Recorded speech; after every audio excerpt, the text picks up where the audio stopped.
con nosotros. Antes de la pausa, pues hablábamos sobre esta aparente contradicción, ¿no?, entre esta acusación central de violación de la soberanía venezolana frente al operativo estadounidense, que es absolutamente legítima y desde la lógica del derecho internacional, y la defensa de la soberanía, que se vuelve menos creíble si se ignora este hecho que ya es público y cuantificable: la presencia de militares cubanos dentro de Venezuela que murieron durante ese operativo. Me parece que es un dato que obliga a replantear la discusión sobre la soberanía. No puede ser invocada exclusivamente para proteger estructuras autoritarias o prácticas que los hechos socavan la autonomía real de ese mismo Estado. Si la seguridad del presidente venezolano estaba en manos o delegada a militares cubanos, entonces la idea del Estado autónomo resulta absolutamente insostenible a la luz de la evidencia. De este tema y de otros más vamos a platicar con Luis Carlos Vélez, periodista de Noticias Univisión, quien se encuentra justamente allá en la frontera entre Colombia y Venezuela. Querido Luis Carlos, ¿cómo estás? Muy buenas tardes. Enrique, ¿qué tal? Muy buenas tardes. Me da mucho gusto saludarte a ti y a tu audiencia.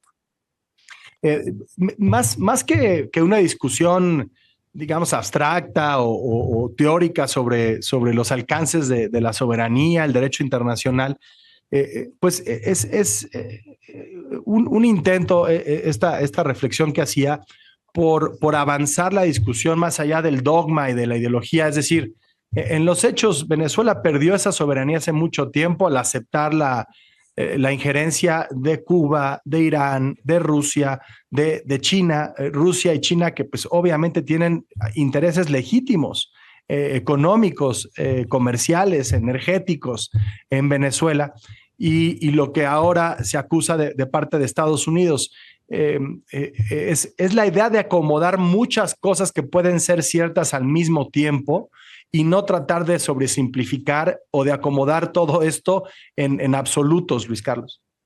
Totalmente de acuerdo, Enrique. Además, en tu reflexión, que es muy precisa, yo me atrevería a sumarle dos elementos que demuestran que en Venezuela la soberanía estaba perdida hace mucho rato. La defensa antiaérea de Venezuela es de los rusos y los radares es de los chinos.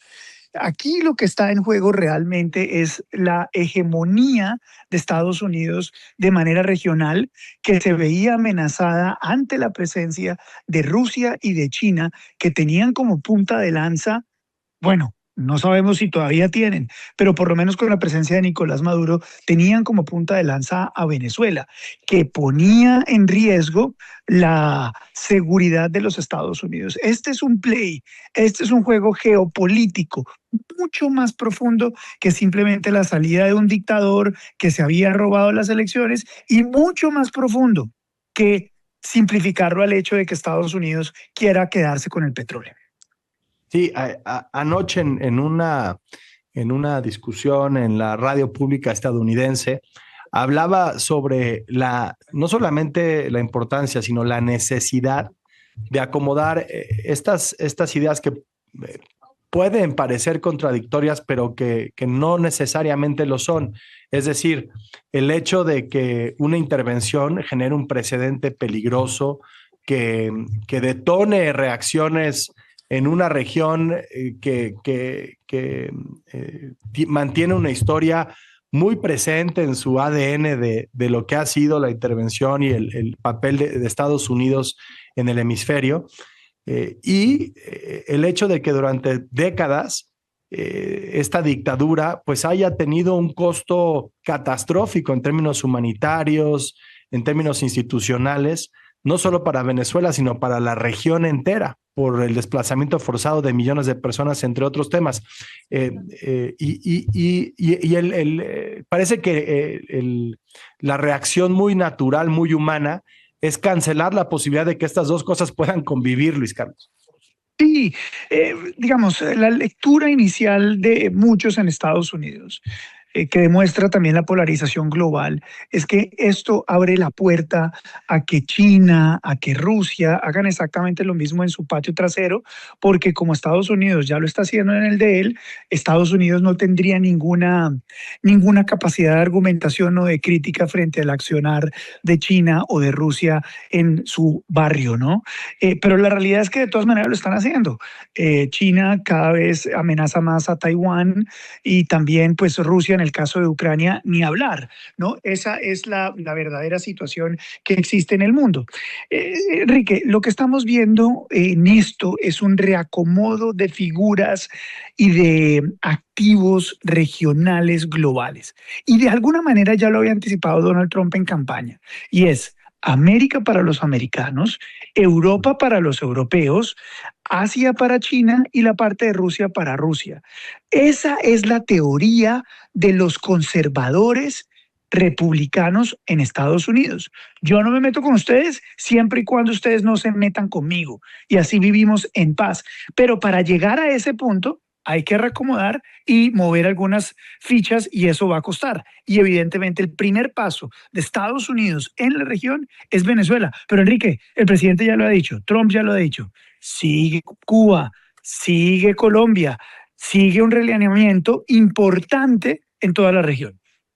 Sí, conociendo la realidad política en Colombia, ¿qué lees de este llamado a las movilizaciones, a retomar las armas por parte de Gustavo Petro, a enfrentar al menos en la retórica a Washington? Mira, esto es una bomba de tiempo acá en Colombia, Enrique, y hay que verlo como tal. La retórica y la narrativa de Gustavo Petro contra el presidente Donald Trump no ha pasado inadvertida. El presidente Donald Trump cada vez aprieta su discurso muy duro contra Colombia. Incluso lo veíamos ayer hablando en el Air Force One diciendo que a él no le parecería mal que el siguiente paso fuera Colombia y que el siguiente objetivo en términos de personalidades fuera Gustavo Petro. Esto viene en increciendo y hemos tenido la oportunidad de hablar contigo en el programa sobre la situación de Colombia. Gustavo Petro ha sido sancionado por la OFAC, él no puede tener cuentas internacionales, no puede hacer pagos. Hay que recordar que incluso su esposa se quedó varada en Suecia después de un viaje y después de que Estados Unidos lo incluyera en la llamada lista Clinton. Colombia fue desertificada en su lucha antidrogas debido a los números récords de producción de cocaína. Es decir, sobre el papel, sobre la narrativa que ha establecido Estados Unidos para justificar su accionar, no queda ninguna duda que Colombia está en la lista. Y Gustavo Petro ha hecho un papel de antagonista regional. De hecho, hoy Colombia hace una carta de rechazo frente a lo que está pasando y está liderando en la ONU y en la OEA el movimiento en contra de Donald Trump y de su acción en Venezuela. Es muy diferente a la manera como Claudia Sheinbaum, presidente de tu país, y le pido excusas a los mexicanos y a ti por observar algo que ustedes conocen mucho mejor que yo, pero a la distancia en América Latina y en Estados Unidos se percibe que la manera en que Claudia Sheinbaum ha manejado el tema con Estados Unidos de manera no confrontacional resulta ser mucho más efectivo e inteligente porque lo saca del radar.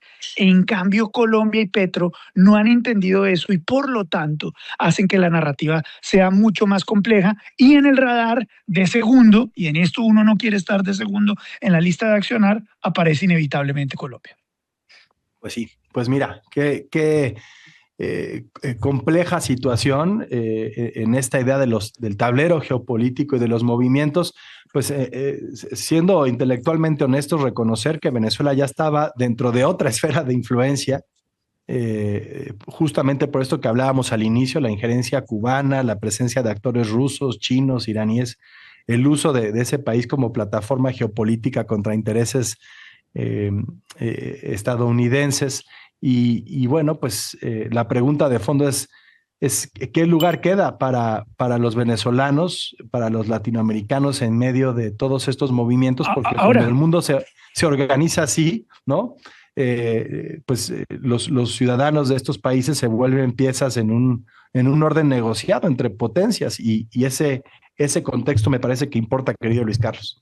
Ahora, Enrique, discúlpame que te interrumpiera, pero es que me acordé mientras te escuchaba. Yo no sé si ustedes Creo que sí, ¿ah? Dos mujeres, un camino, ¿no era una novela mexicana? Claro. Bueno, esa es la situación que hay hoy en Venezuela. Son dos mujeres, un camino. Una es María Corina Machado, que representa el camino del cambio democrático de Venezuela, que ha ido Venezuela por sí mismo. Increíblemente Delcy Rodríguez, que es la que escogió Donald Trump para liderar Venezuela. Dos Sí. mujeres, un camino, y el camino es completamente diferente.